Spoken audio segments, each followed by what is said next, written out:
What's up, guys? Today, hopefully this is going to be a quick overview. I'm going to try and keep this video short and sweet. Today, I closed Spotify for a 10.3% gain. That's the first thing I want to talk about. It's interesting. This is Spotify. Somewhere around right here, I had shorted Spotify, and today closed my position, and I'm up 10.3%. Now, the most interesting thing about this position, and this is why I would like to offer you guys a course and kind of show you what I'm doing, is this gray line right here. We're looking at the daily. Let's look at the 5 minute. This gray line, I shorted Spotify at 123, basically 123.09. Today, my order triggered at around 124.20. That's almost a 1% gain from here to here. Yet I shorted it here, make money go down, but it went up. But I'm up 10%. This is the benefit of selling lottery tickets as opposed to using stocks as a trading vehicle. Let's look at the daily. Because how does that even make sense? How did I take a short position, like say here, and we're here, the stock's actually up, and I'm up 10% when I should be down 1%. That is what I would love to teach you guys about. I have a course coming out in about 2 weeks or less, and so look forward to that. I'm going to show you guys how to do that. That's why I also say this is not financial advice, because if you're taking my advice and using it to trade stocks, you can see my margin for error is insane. It can literally work against me, and I'm still making money. So I would love to teach you guys how to do that. Keep an eye out in the video link below for the course. I'm excited to show you about that. So anyways, closed Spotify today. I had a buyback order. I sold this lottery ticket per spread, so my tranche. So this is a one spread. I sold, each lottery ticket was sold for $50, and it just had to stay below 135. It did. I bought my lottery ticket back for $3. Okay, that's Spotify.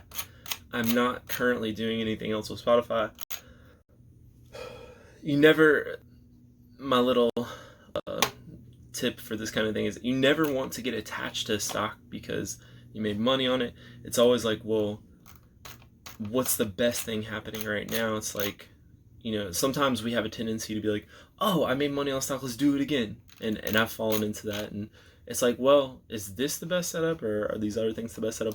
I'm going to show you. Today was a very busy day for me. I looked at RXDX, which is a biotech company, which I have made money on twice before. So it's like, that's what I'm just talking about. It's like, hey, Jordan, just calm down. Just because you did it before doesn't mean it's going to work again.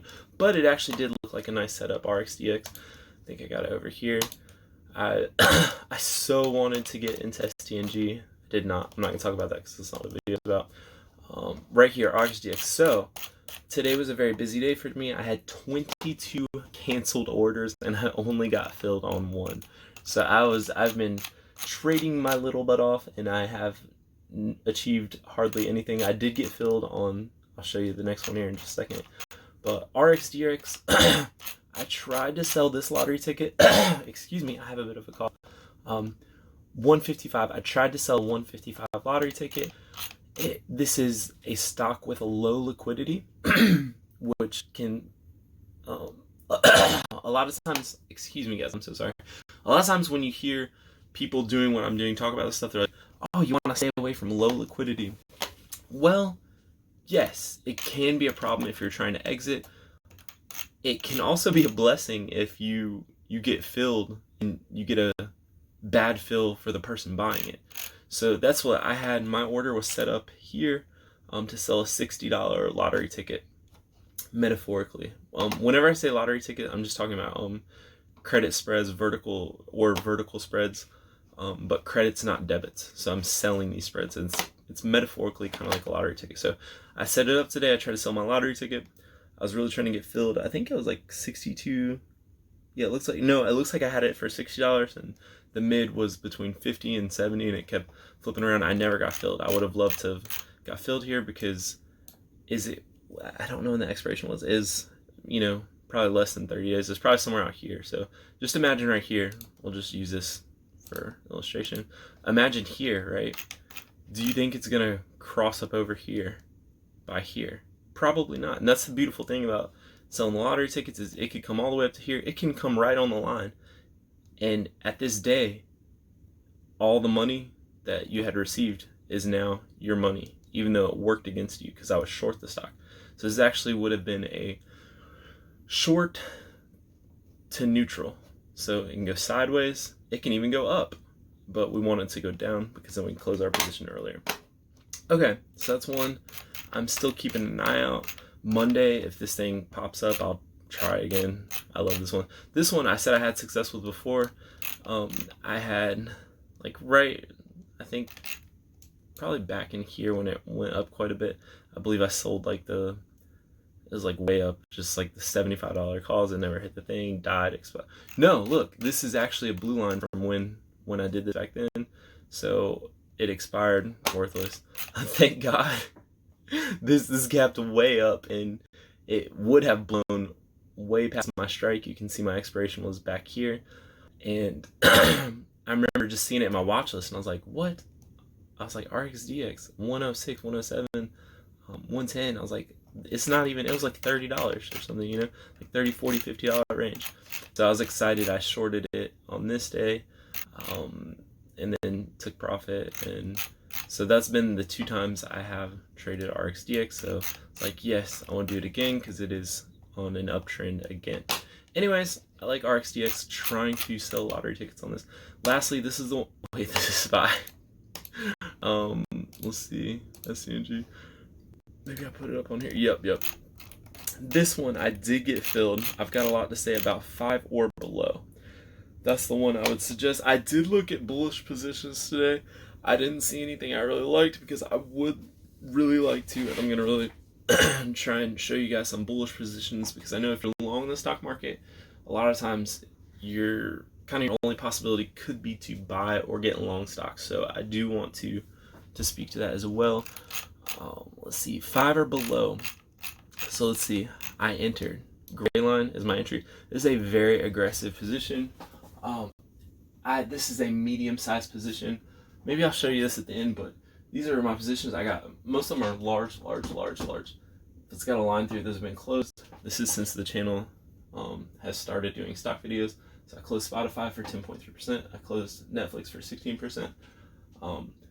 5 or below, so very aggressive. It's a medium-sized position, so it's to be a medium-sized position and to sell the 212.50 lottery ticket. That's pretty insane. But it is not. It's not a full tranche for me. This is like a half tranche. So if it dies, it dies. Who cares? But it would be a 73.6% return if we make it to my blue line under the red.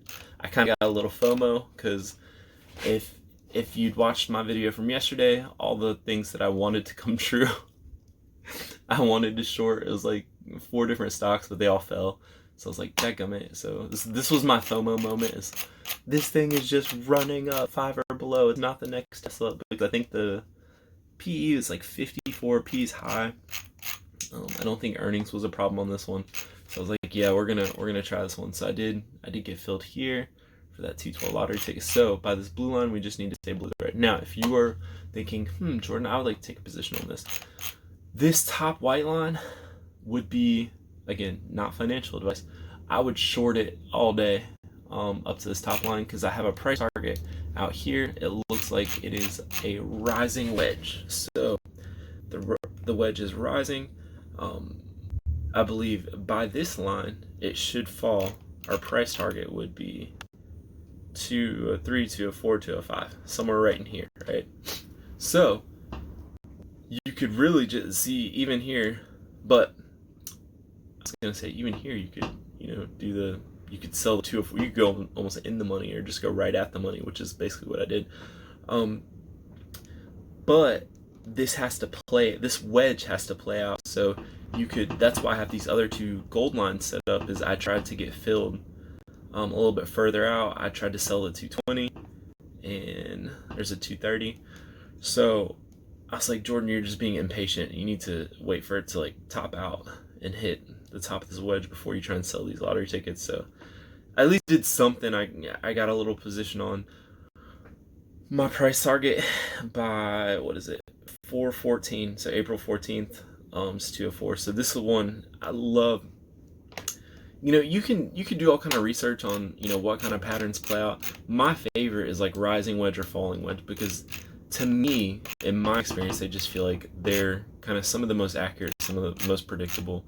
They say the head and shoulders is really accurate, but I mean, how I've seen guys talk about head and shoulders and like, how accurate are you at actually telling if it's a head and shoulders? Because I mean, they'll be like, oh yeah, look, this is the head, this is the shoulder, and that's the shoulder. Well, it's not really a head and shoulder. Head and shoulder is like, a flat shoulder line. And so they say the head and shoulders is really accurate. I really like the rising wedge, because if it's staying in this pattern, it literally can't just straight line this way. It has to do something.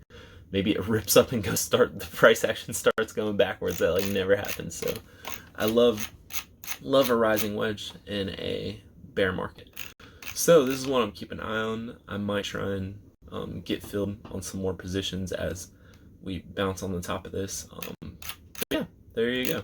So I really like 5 and below. Lastly, I wanted to just kind of update on this is all these lines. That's the S&P 500. Make sure I talked about RXDX. No, we didn't really want to talk about SNG. So here we go. The S&P 500. Where's it going, Jordan? Well, this is not financial advice, and this is my best guess. I really have no idea. That's why I sell lottery tickets that are way up or way down, and it keeps me from being wrong. Because if you say, you know what, Jordan, I think this thing is going up. Well, let's say you thought that, and let's say you came all the way down here and sold lottery tickets down here, and let's say it just went flat and went down. You would still be right. That's what I'm about. I don't like to try and guess the market, because I found that I am typically wrong, except when doing like selling vertical spreads and stuff. It seems to play out well. So just for funsies, not financial advice, where do I think the market is going? Well, let us look. See, look, here was a falling wedge. I remember I got long market right here. It broke up out of your falling wedge. I'm talking about these two white lines right here. Wedge down, popped up. For me, I was really short term, because I have a very bearish outlook on the market. But even here in this bearish outlook, I still take bullish positions, because, as I like to say, I will drink the Kool-Aid with everyone. I will drink the Kool-Aid with everyone if that's what it looks like is going to happen, and if that's what the chart is telling me. Also, you saw for a while this kind of channel riding up, so you could play off that. When it bounces off this white line, you can take positions. So, but the here and now, the today, Jordan, what's happening today? Let's stop talking about the past. Let's just go ahead and draw some more lines. There's not enough lines here. Yellow, let's make it white. So, the S&P 500, let's just use this red line since it's already there. A red line, a white line, I mean, the green, let's just use that green line. I really just need to clear this chart. If I had to say, is this thing going up or down? We got volume. Okay, we got the green is crossed over on stochastic, so that's saying, hey, probably going down. Your volume picked up today, and it was on a down day, but it is a green volume bar. I mean, guys, I really, I really don't know. I mean, I'm just being honest. It looks like you might have a bit of a descending wedge. Let's draw that pattern. Descending wedge will look like this. And it'll be a flat line. Boom. So, I know it's hard to hear. I'll get rid of these lines for you real quick. Bam. And then bam. Bam. Okay, so here we go. This is on the daily. This is just a short-term pattern. So I say next week, if I just had to guess, I'll give you a price target of, when is next Friday? 17 plus 7, 214. All right, so are we on the daily? Yes, we are. Just kidding. 217 plus 7 would be 224, right? Did I do my math right? Yeah. All right, 224. Here you go. This is my Jordan's wrong information of the day. I think we will experience a high. It's really windy out, and I'm in my little camper office. let's see. What's on the line? Yeah, so I think you'll see a high of probably 412 next week, and then of course a low of 403. I think we're going to stay in this range. I don't think we're going to really rip out of it. I don't think there's any really big news. Yeah, there you go. That is my opinion. It's probably going to be wrong. But where's the S&P 500 going? A descending wedge will rip down. So I think we'll rip down probably somewhere around here. And let's see. So if you take the width, draw a trend line. And thank you guys for staying with me if you're still just watching this. Like, well, Jordan, what is happening right now? Maybe something like this. Boom. Boom. So I have a price target of 392 by, boom. Just kidding. I don't know. 392 by 317. Boom. Yeah, so there you go. That is my outlook on the S&P 500. Do not trade accordingly because, I mean, nobody knows. If you know this stuff and can guess this stuff with extreme accuracy, then you're like the guy who counts cards in the casino movie. Anyways, that's it, guys. Sorry. Let's see. Did we ramble on? We did. I don't even know what the time says. 16 minutes. Okay, we're done. So, look, ExpressVPN. That is it, guys. Thank you for watching. Tell me what you guys think. Do you think we're going up? Do you think we're bullish? Do you think we're bearish? Do you think the whole inflation thing is over? As we're starting a bull run? A lot of people are saying that. A lot of people are saying we're gonna have a soft landing. I'd love to hear from you guys in the comments. And then what do you think about the stocks I talked about today? Anyways, guys, that is it. Thank you guys so much for watching, and I will see you next time.